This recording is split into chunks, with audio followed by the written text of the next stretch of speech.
What's up guys, it's Cody over at Form First Fitness, just dropping another quick garage tutorial. Today we're going to talk about a side plank reach through.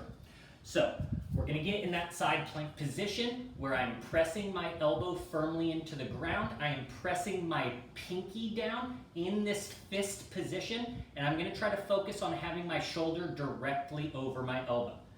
For my feet, I am pressing my bottom foot, pinky toe, down into the ground, and then I'm placing the top leg directly on top.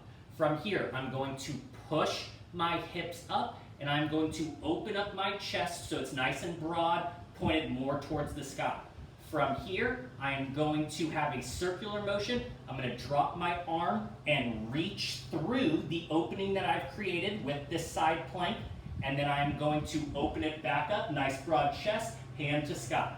Come right back through, reach as far back as I can without letting my hips deviate too much, and then a strong open with that chest. If you guys like the video, make sure to like, comment, and subscribe.